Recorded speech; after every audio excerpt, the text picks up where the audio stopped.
neprijali sme ducha na to, aby sme sa museli zase báť, ale prijali sme ducha preto, aby sme podľa neho aj žili. Ako hovorí svätý Pavol, že ak žijeme v duchu, tak podľa toho aj konajme, podľa ducha konajme. Tak možno by som chcel tak, aby sme tak využili to, že Pán zosiela svojho ducha na nás. Urobil to aj pred chvíľkou.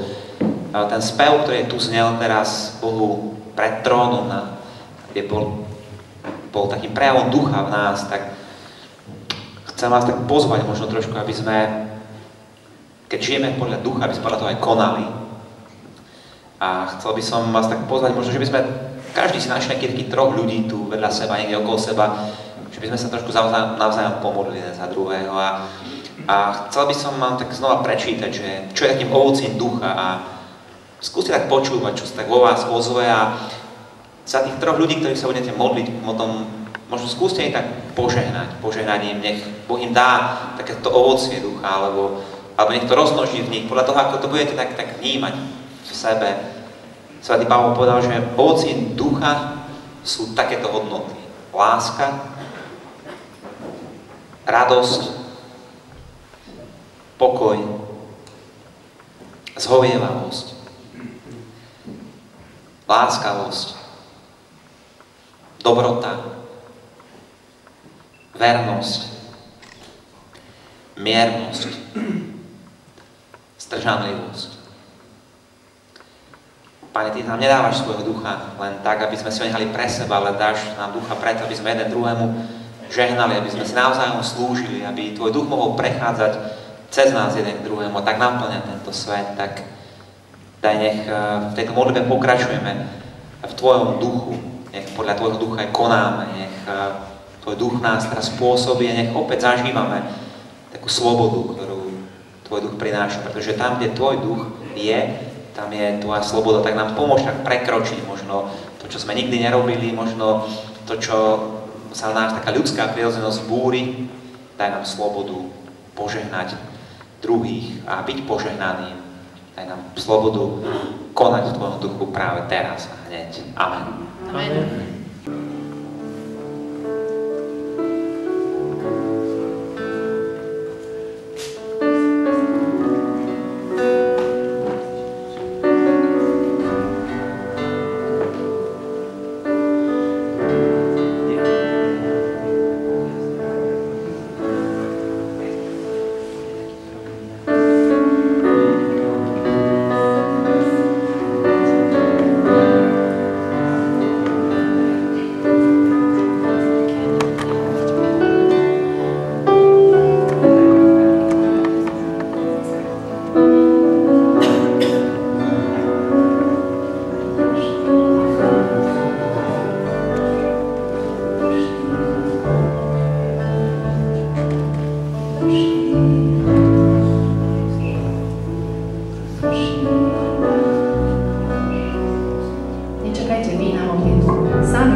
Sweet